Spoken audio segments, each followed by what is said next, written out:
నమస్తే. ఇన్నాళ్ళు నన్ను సపోర్ట్ చేస్తూ, ఎంకరేజ్ చేస్తూ మీ ప్రేమని నాకు అందిస్తున్న ప్రతి ఒక్కరికి కృతజ్ఞతలు. అలాగే ఈ వీడియో కూడా ఖచ్చితంగా మీకు ఉపయోగపడుతుంది. లైక్, షేర్ అండ్ సబ్స్క్రైబ్ చేసి మీ సపోర్ట్‌ని నాకు అందించండి. అలాగే ఈ వీడియో పట్ల మీకున్న అభిప్రాయాన్ని కామెంట్ సెక్షన్‌లో కామెంట్ చేసి తెలియజేయండి. ఇప్పుడు వీడియోని చూద్దాం. సూర్యోస్మి. నేను మీ విక్రమాదిత్య. ఆరోగ్యమే మహాభాగ్యం, ఆరోగ్యం భాస్కరాధీనం. ఆదివారం మద్యం, మాంసం, మైదనం వద్దు, ఆరోగ్యం, ఐశ్వర్యం వద్దు. మీరు ఆచరించండి, 10 మందిని ఆచరింపచేయండి. ఆచరించండి, ఆరోగ్యవంతులుగా ఉండండి. ఆచరించండి, ఐశ్వర్యవంతులు కండి. ఆచరించండి, ఆనందంగా జీవించండి. సూర్యోస్మి.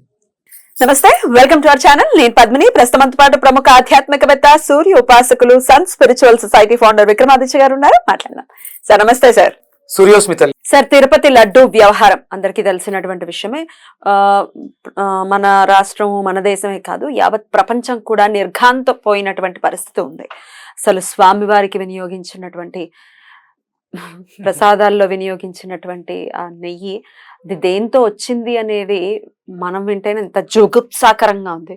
ఒక బీఫ్ ఆయిల్, తర్వాత బీఫ్ నుంచి తీసినటువంటి ఆయిల్, పంది నుంచి తీసినటువంటి ఆయిల్, ఫ్యాట్ ఏదైతే ఉందో దాన్ని వినియోగించడం. అసలు ఎట్లా మనసు వచ్చింది? ఎట్లాంటి మనుషులు వీళ్ళు ఇలా తీసుకోవడానికి ఇచ్చిన వాడికి, ఆమోదించిన వాడికి ఎట్లా మనసు వచ్చింది అనేది నిజంగా ఆశ్చర్యపోతున్నాం. కళ్ళమ్మటి నీళ్లు గారుతున్నాయి. నిజంగా స్వామివారికి ఇదా మనం పెట్టుకున్నది అని చాలా మంది అంటూ ఉండేవాళ్ళు. ఏమిటి ఆ సువాసన లేదు, ఆ లడ్డూలో ఏదో మిస్ అవుతోంది, సువాసన లేదు. ఎందుకంటే ఇంట్లో ఉంది అంటే ఇల్లంతా గుమ గుమ గుమ గుమ మల్లెపూలు ఎలా అయితే అలాంటి దానికి ఇంక 10 ఎందుకంటే స్వామి ప్రసాదం, స్వామి చూశారు, ఆయన దృష్టి పడింది అన్న ఆ భావనలో ఉంటాం మనం అందరం కూడా. అసలు దానిని ఎలా మలినం పట్టించాలని అనుకోవటం కానీ, ఎలా చూడొచ్చు అసలు ఈ అంశాన్ని? శిక్ష ఎవరు వేస్తారు దీనికి?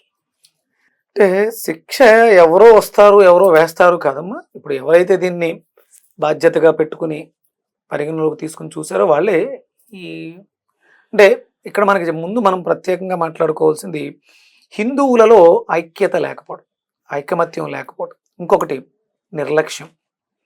తన దాకా వస్తే తప్ప దేన్ని పట్టించుకోలేనటువంటి నిర్లక్ష్యం.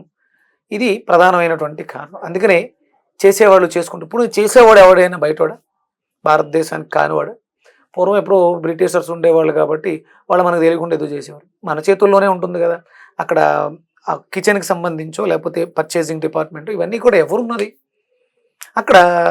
అర్హత లేని వాళ్ళు, అంటే స్వామి గురించి తెలియని వాళ్ళు, హిందూ ధర్మం గురించి పూర్తిగా అవగాహన లేని వాళ్ళు.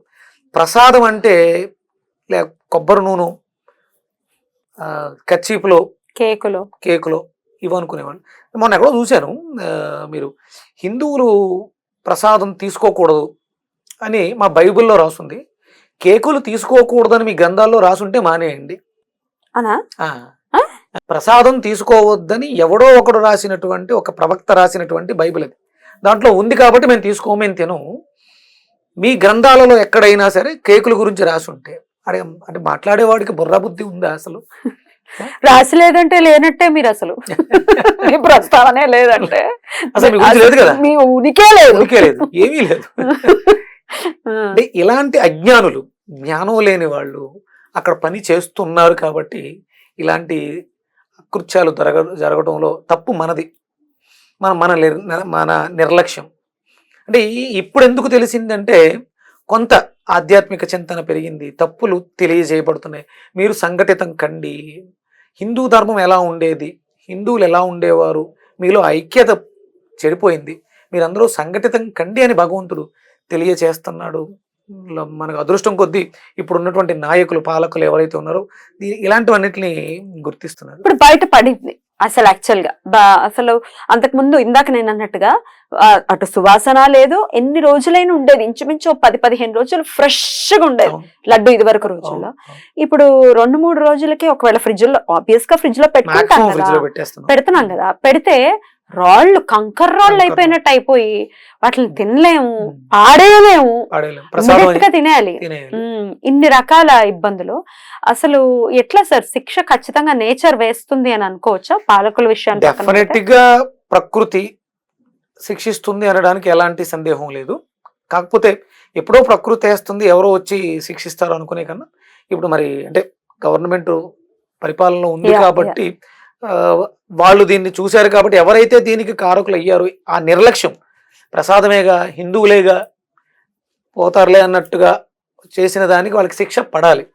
ఇది పడకపోతే ఇలాంటి తప్పిదాలు ఇంకా చాలా చోట్ల జరిగే అవకాశం ఉంది కాబట్టి శిక్షించడం అనేది భగవంతుడు ఎలాగో చేస్తాడు, అది వేరే విషయం.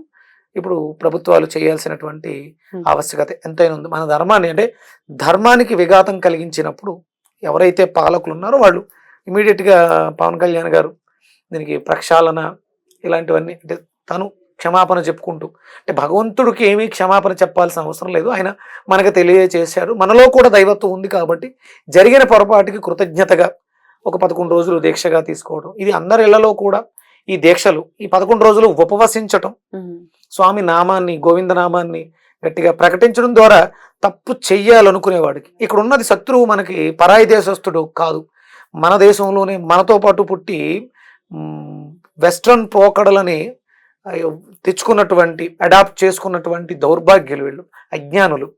మతం మారటం ఏంటమ్మా? మతం మారితే ఇక్కడ ఉన్నటువంటి ధర్మాలని ఆచారాలని సాంప్రదాయాలని ఇష్టం వచ్చినట్లు చేసేస్తావా? పేరు ఎందుకు మార్చుకో మరి?